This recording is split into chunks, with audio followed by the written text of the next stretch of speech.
Hi, everyone. Welcome back to another webinar. We're doing grammar again today. We're going to be taking up verbs again. We did a little bit of verbs last week, and it was pretty popular, but there were a lot of questions. So we thought we would just do some more verbs today and go over it in more detail and give you guys, time to ask more questions, do more practice, get really good at verbs. So let's see who we have here today. I see in our Q&A box, I can see that Abhinav is here, Ariana, August, Emmy, Holly, Isha, Mimi, Oliver, Ronbeer, Shane, and Shristi. Hi, guys. And more popping in all the time. So I'm glad you guys are here. Welcome. If anybody's wondering why I look slightly like a lumberjack today, we're doing a virtual spirit week at Delphian all week this week. Everyone, all of our students that are at home and everyone who's watching our webinars from home is invited to participate with us. If you go to our Instagram or our Facebook or any of our social media, if you look for Delphian School, you can find each day this week, we're dressing up a different fun way. Today is twin day. Everyone is matching with somebody else. So today I'm matching in my plaid shirt with my 8-month-old son. So we're both wearing our lumberjack shirts, but we have students that are wearing kind of whatever they want, and our staff too, but they're all matched up with somebody. So wherever you are in the world, feel free to, tomorrow, we're gonna be doing, I think, animal prints and just animal shirts and stuff. So if you wanna dress up like an animal and share a picture with our social media, go for it. You'll see me wearing something tomorrow. I think I have a lion shirt or something. So animals tomorrow, that's what we're doing. All right, let's jump into the actual lesson. So we talked a little bit last week about just what a verb is, the different kinds of verbs, and we got into some more complicated stuff after that.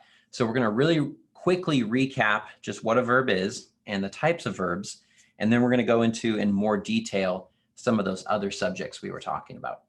So first off, the types of verbs.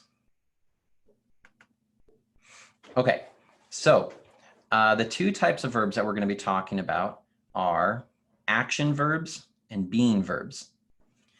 So an action verb, it communicates about physical action, mental action, or possession.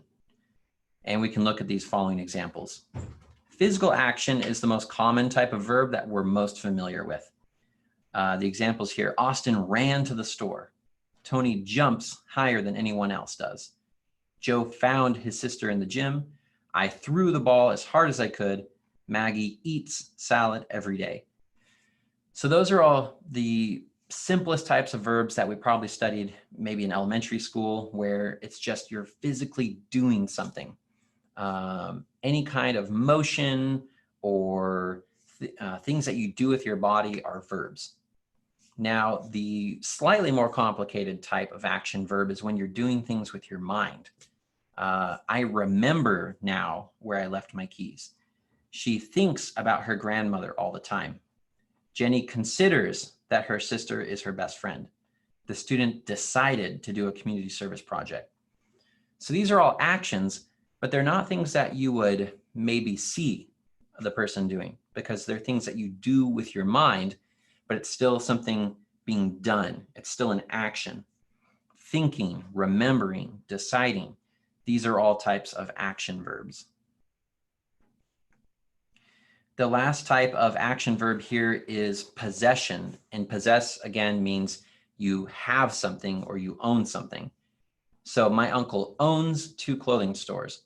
I have a racing bicycle. Noreen kept the doll she had. She possesses a beautiful voice. So these are all examples of you having something. And this is a type of action verb, even if you might not see an action going on right away. If I say that I own a bicycle, you might say, well, you're not doing anything. You just have something. Yes, but that is put in the category of action verb. I bought it at some point and now I have it. For the purposes of writing and reading with grammar, we still call that an action verb. The other main type of verb, because we just went over 3 types of action verbs, the other main type is a being verb. And this is where a being verb is a word that tells what or how something is. So the most common being verb is be. Another common one is become. And we're going to go through a few examples here. So you'll have to spot that the verb be has several different forms. That means it's still the same verb, but it can be written different ways based on the sentence, based on how many people we're talking about, and based on when the verb is happening. If it happened in the past, if it's going to happen in the future, or if it's happening right now. So here's some of those being verbs. Anne is a lawyer. I am the art teacher. They are programmers. The game was very exciting. Please be quieter.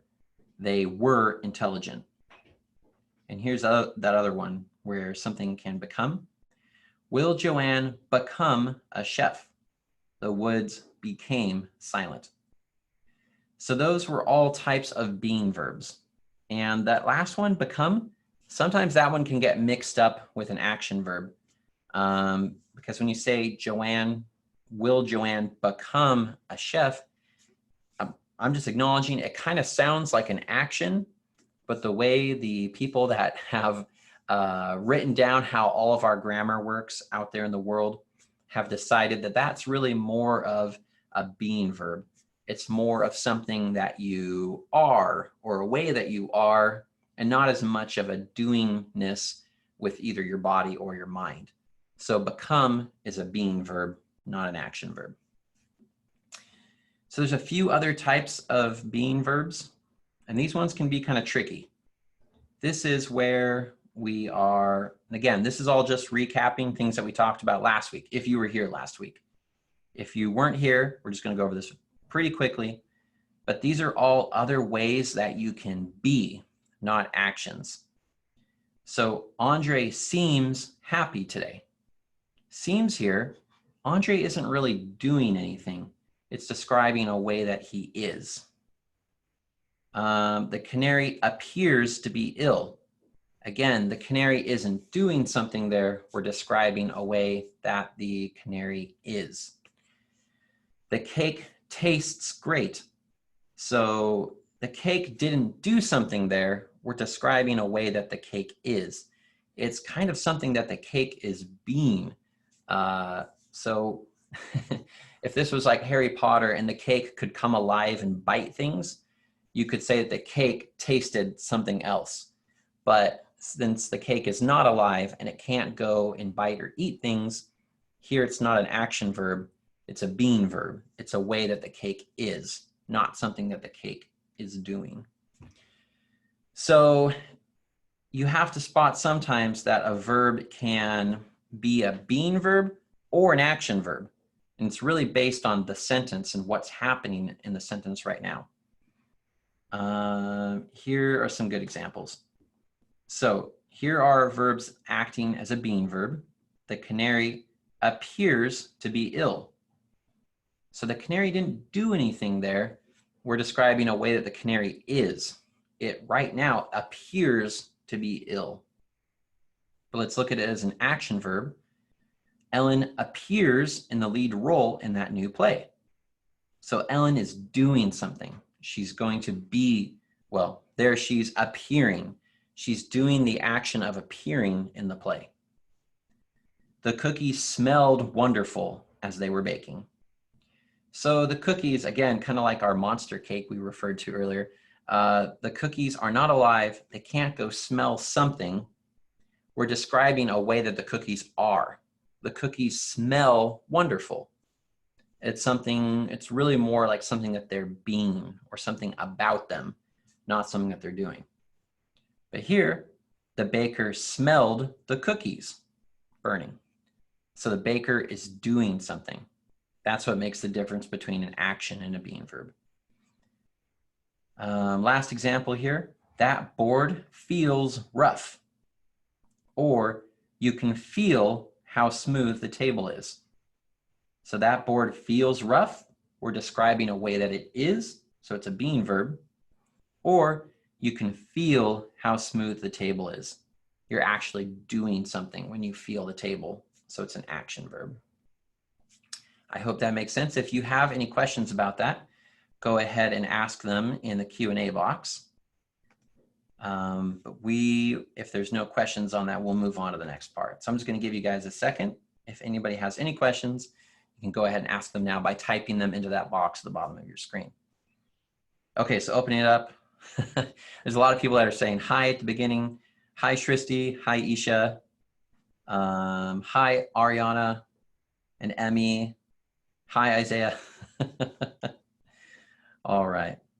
To answer on Jolly's question, she's asking about what we're going to cover today. So yeah, we're really quickly going over action and being again, and then we're going to move on to transitive and intransitive, and then verb tenses. Because it sounded like from last time, some people wanted to go over transitive and intransitive more, and also go over verb tenses some more. So that's the plan for today.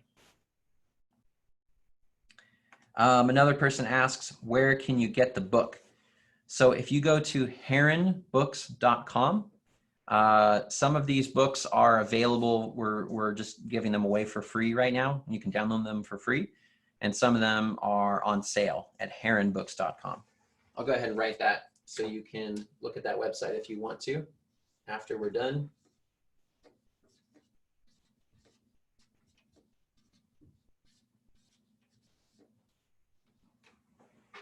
Is that right there? That's the web address. Isha, if you want to go check out any of the other books there, that's where you go.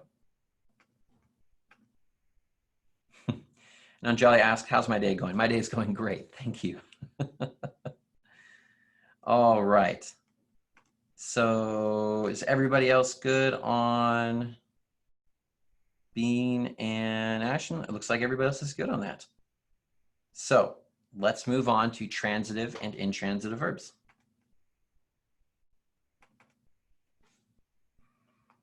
All right. Okay.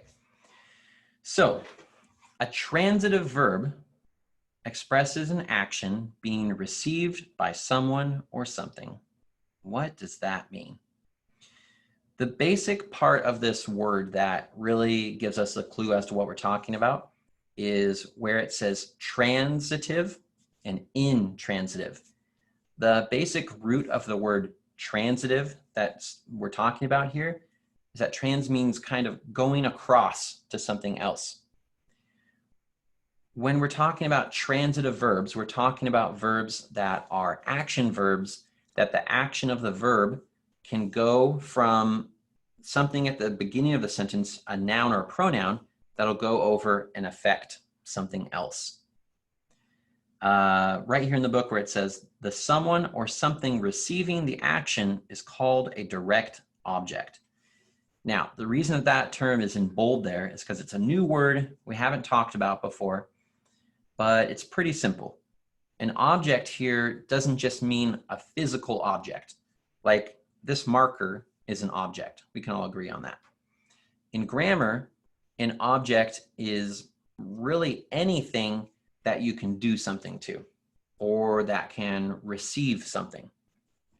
So a person in grammar can be a direct object. An idea could be a direct object. All it has to be an object is something that a verb can do something to. Here's some examples. Zelly likes his brother. So Zelly right here is a noun. Likes is a verb, an action verb. And his brother, well, brother is a direct object. If you ask the question, Zelly likes who? His brother. Brother is the direct object. And that tells you that the verb likes goes across to something. So it's a transitive verb. Next example, Zaya wrote an email. You could ask the question, Zaya wrote what? An email. An email there is the direct object. It's the thing that the action went across to or was affected by the verb. So we know that wrote is a transitive verb. A transitive verb is always an action verb that has a direct object. So you can see if a verb is transitive by checking if it has a direct object receiving the action of the verb. Here's some more examples. So these are the sentences that have a transitive verb, and then we're going to talk about what the direct object is in each one of them. So Leslie drives a car. What does Leslie drive? She drives a car.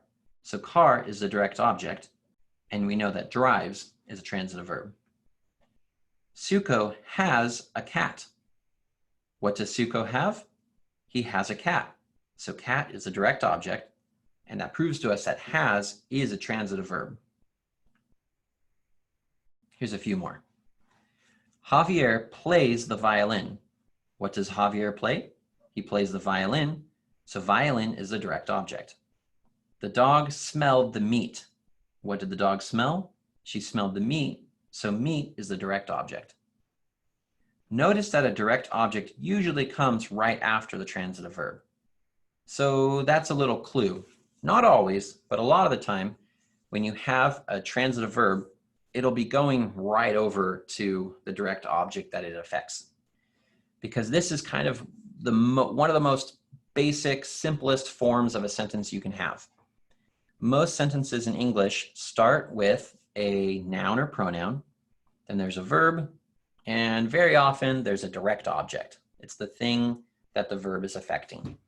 So the most basic sentences that you've been saying since you were a small child, that's the format that they're taking. So if you say, I kicked the ball, I did the action of kicking and the ball received the action. So we know that kicked is a transitive verb. So intransitive, in here, the beginning of the word, all that means is not. So an intransitive verb is a not transitive verb. Here, I'm going to read this part out of the book. On the other hand, an intransitive verb never has a direct object. It simply communicates that the action or existence occurs. Being verbs are always intransitive because they say how or what something is. They don't say that an action is happening to someone or something, a direct object. Being verbs never have direct objects, so they are always intransitive. Take a look at these examples. I am a fireman. In this sentence, the noun fireman restates I and doesn't receive any action or ownership. So am there is a being verb, and fireman is not a direct object. When you say I am anything, or he was or she was, there's no action going across. You're not doing anything to the word at the end of the sentence. So those being verbs are always intransitive, not transitive. They mean no action is going across. Here's some more examples. The truck was bright red. Bright red describes the truck and is not a direct object. The truck isn't doing anything to bright red. Those cookies smell good. This sentence is describing what the cookies are like. The cookies are not performing the action of smelling. Words such as smell, look, taste are being verbs when used in this way. An action verb can be intransitive when the action, ownership, or result it communicates doesn't happen to a direct object. So sometimes we can have an action verb, but if the action doesn't go across to something, it's intransitive, not transitive. It's not doing its action to something. Look at how that works in these examples. My alarm clock broke. Broke is intransitive because there is no direct object. Nothing receives the action of the verb. The Portuguese fisherman rowed for hours.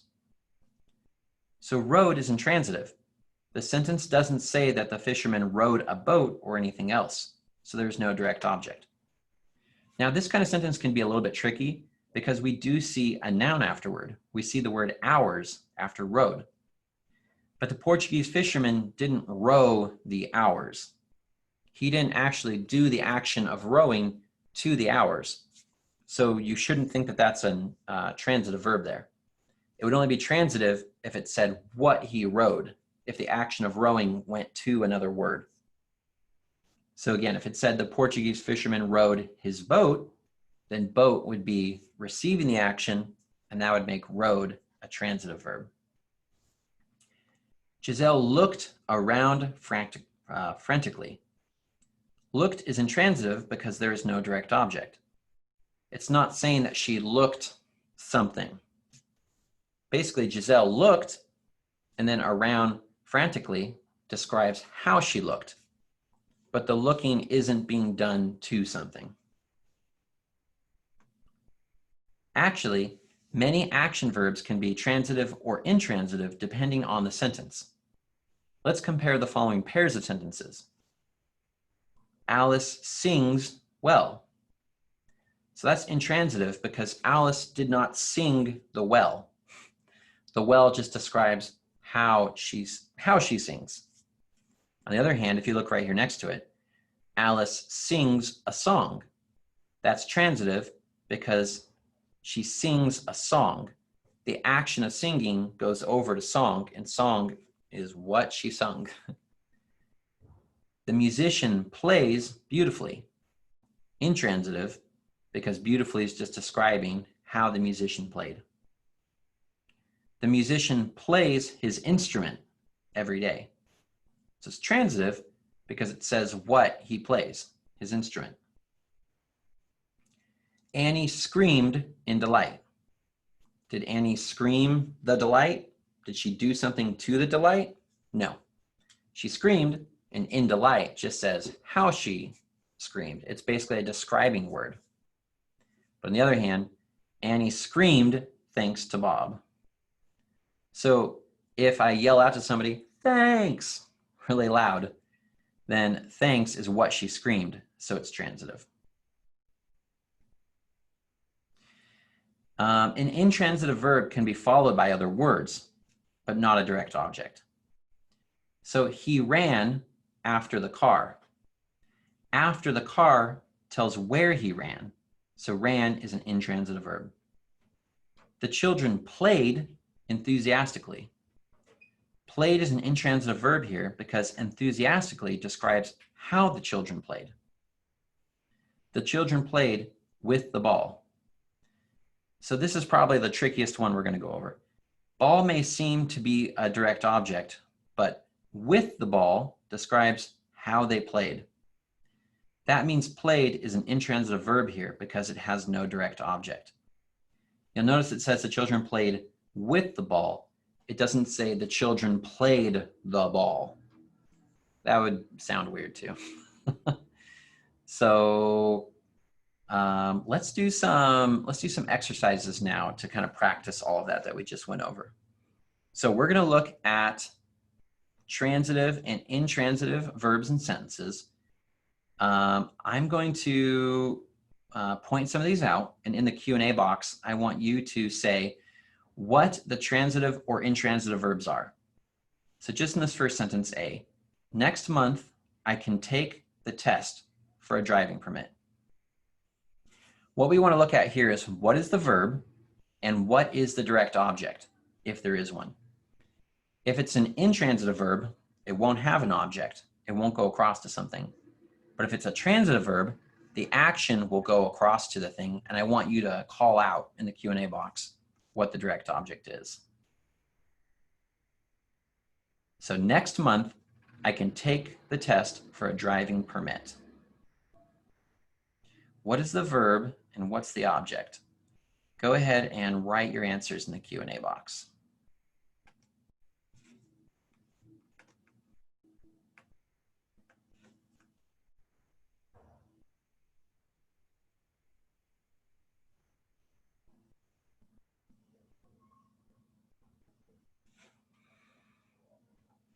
All right, we have a couple answers here. So next month, I can take the test for a driving permit. So you have to ask yourself, what is the action? I can take the test for a driving permit. So what is the action and what is the action acting on? That'll be the clue to what's the verb and what's the object that the verb is acting on. All right, we have a few answers here, so I'm going to read some of them out. So Abhinav says, take is a transitive verb. Good job, you're right. Another attendee says that take is the verb and test is the object. That's correct, good job. Let's bring up that sentence one more time so we can go over why. So next month, for our purposes, these words right here, next month, they don't really matter right now. Because we're looking at, our first question is what is the verb? What are we actually doing in this sentence? Can take. That's a two-word verb, can and take. They kind of help each other out there. I can take the test. So I is the thing doing the action in the sentence. Can take is the action. So you have to ask, what is it that I can take? I can take the test. So test is the direct object. And we know that take, can take is transitive because the action is going across to test. So what about these words here at the end? For a driving permit. Is this the object? Well, it's not the object of can take. Because if you ask yourself, I can take permit? Well, that's not actually what the sentence is saying. It's saying I can take the test. For a driving permit is additional information that kind of is telling us more about why we took the test, what the test is for. But the basic sentence here is I can take the test. Can take is a transitive verb, and test is the object. It's the direct object. It's the thing receiving the action of can take. All right. Let's see what everyone else said. Good. Shristi says that take is the verb. You're correct. Well done. Abhinav says the test is the object. Good job. Isha says taking is a transitive verb. Test is the direct object. Very good job. All right. Awesome, guys. If you have any questions about that example or any of the examples we go over, type them into the Q&A box and I'll look at your questions there and help you out live as we go. So let's go over a couple more of these examples. All right. I will drive my mother's car mostly and practice with her. I will drive my mother's car mostly and practice with her. So there is a transitive verb in the sentence, and there's also an intransitive verb. The intransitive verb is going to be a little bit trickier to spot because you have to notice that the action of one of the two verbs in the sentence doesn't actually affect the words after it. It's intransitive. There is an action, but it does not affect the words after it. So let's try to figure out what in this sentence, I will drive my mother's car mostly and practice with her. So what are the verbs? Are they transitive or intransitive? And what are they affecting? If it's a transitive verb, it should have a direct object after it. Let's see if we can find that. I will drive my mother's car mostly and practice with her.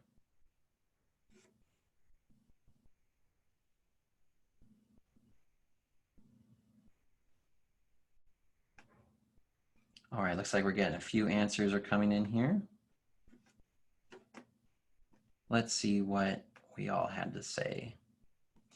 All right, so Abhinav says drive is a transitive verb. Good job, that's correct. Anjali says drive and car. So I think you're pointing out that car is the object there.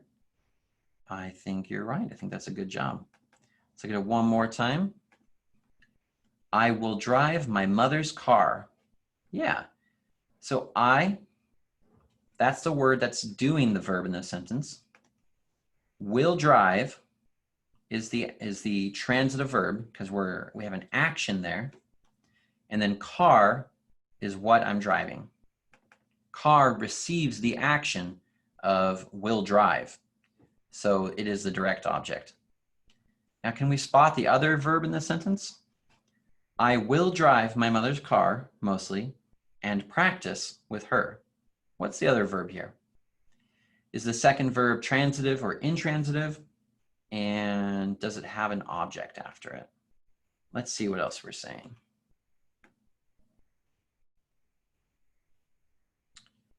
All right, so Abhinav also says, my mother's car. Car is a direct object. Good job.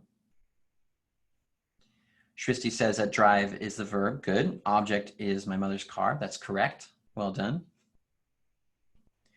Abhinav says that practice is an intransitive verb. That's correct. Another attendee says that practice is an intransitive verb. That's correct. So let's talk about why. Why is practice an intransitive verb here? So I will drive my mother's car, mostly, and I will practice with her. When you have a word like and that's connecting the parts of the sentence together, the thing doing the verbs is kind of connected too. So I will drive my mother's car and I probably will practice with her. So practice is intransitive. I'm not practicing something here. It says with her, but you're not practicing your mother. You're practicing with her. So if it said what you were practicing after that verb, it would be transitive.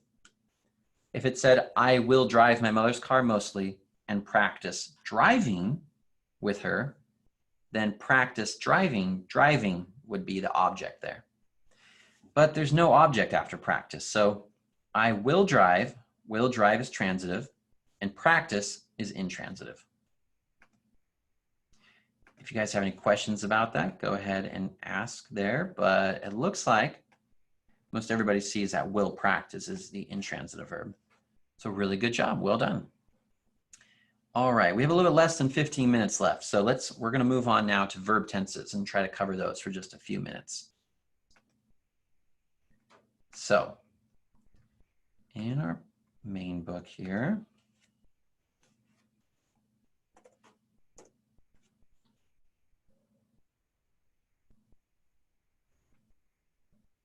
oh, went a little bit too far.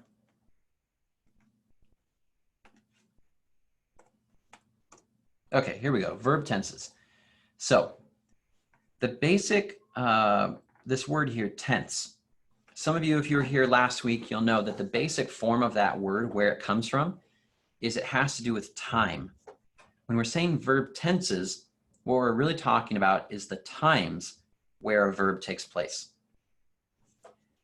So we have the past, the present, and the future. You'll know just from general knowledge or maybe from time travel movies or something that there's always the past, the present, and the future. And the verbs that we use when we talk to people or we write or we read, they communicate that.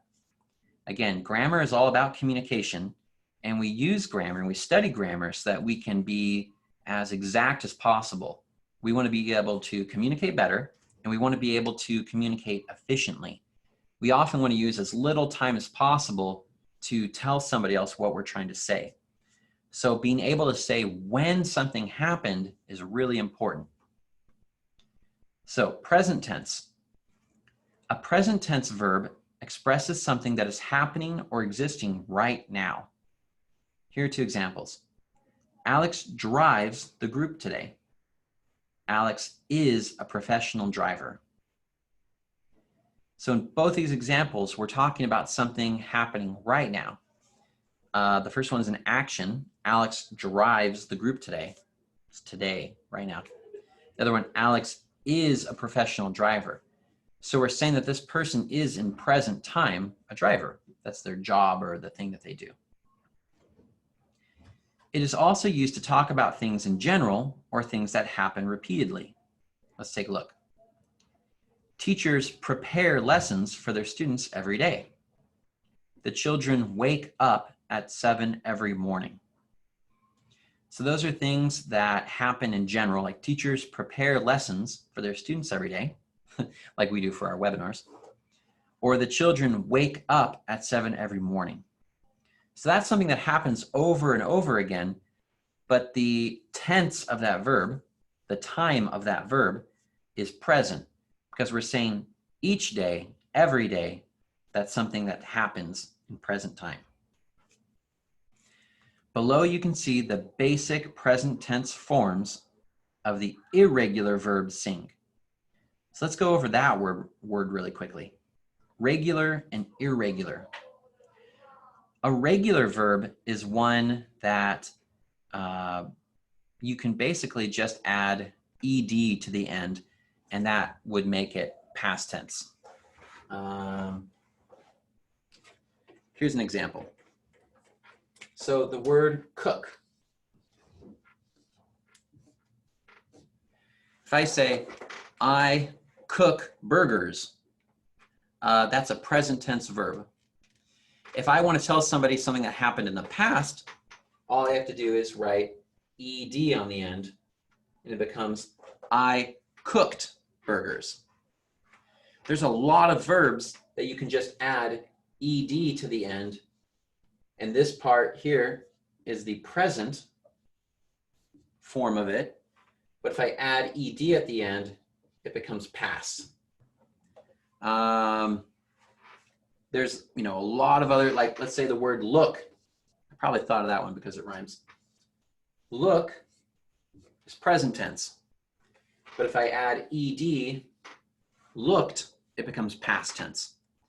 So they call this regular because this is just the regular type of verb that we have a lot of. Irregular is all those other verbs that we have in English that they don't follow this. They don't follow that to make a past tense, you add ed. Like sing, if it was a regular verb, we would put ed on the end. Singed. But we already know that that's wrong. That's not how we write the past tense. For this one, we say sang. There are a lot of irregular verbs. Ir here just means not. So not regular verbs. A lot of being verbs, for example, like am, it's present tense. I am a teacher. But how do I say that in the past? Ammed? No. Am is irregular because the past tense is was. You could say, I was a teacher. So that's all that means there. Regular, irregular. Just do you add ed to make the past, or do you do something, totally different? One of the reasons that we have stuff like irregular verbs in English is that we take a lot of our words from other languages. A lot of the words we use came in from other languages with other rules, and we kind of just adopted those into English, and we didn't always keep the rules the same for all of our words. So that's why stuff like that happens. So below you can see the basic present tense forms of the irregular verb sing. I sing, you sing, he, she, it, or like a person like Jack sings. Plural, we sing, you sing, they, Jack and Jim sing. So singular, of course, meaning just one person, or plural meaning more than one person. Below are the basic present tense forms of the irregular verb be. I am, you are, he, she, it, or Jack is. Plural, we are, you are, they, Jack, and Jim are. So those are all present tense. All right, we're just going to jump forward a little bit to past tense. So past tense is used to communicate about something that happened or existed in the past. It uses the past form of a verb. She talked to her sister yesterday. He wrote a new story last month. Jamal took that test last week. We swam in Lake Tahoe on our vacation. So here you can see the first one, talked, is regular because talk had ed added to the end. But each of the next three is an irregular verb. He wrote instead of righted, took instead of taked, and swam instead of swimmed, like in our example. It's one thing that you'll see sometimes in books if the writer is trying to make a person sound not well educated, they'll have them make mistakes with their verb forms. You might have seen in a movie or a book where somebody might have said something like, he righted.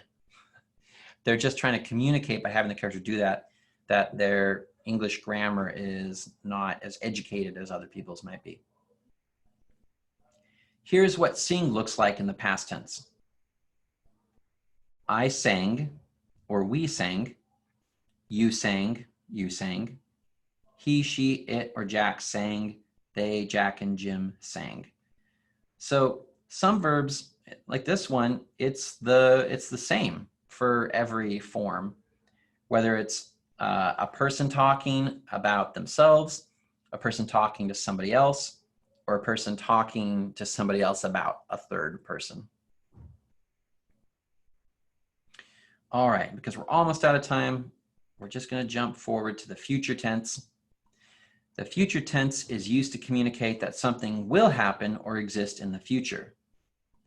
So I will apply to that college by November 30th. Will you audition for the lead role in the play? Sometimes you can have a word kind of like pop into the middle. Will audition is the two-word verb here. You is the thing doing the verb will audition. Because it's a question, it can kind of, the thing doing the action goes into the middle. If I was making a statement, I'd probably say, you will audition for the lead role in the play tomorrow. But since it's a question, you mix it up a little bit. Will you audition? Here's another example.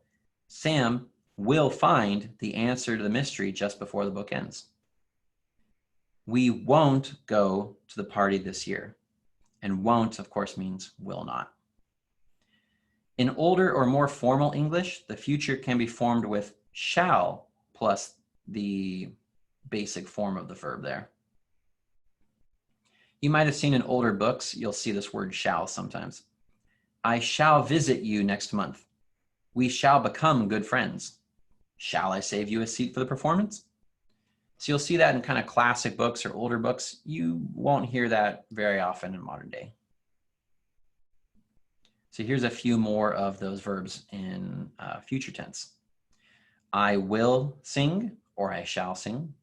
We will sing, you will sing is singular and plural.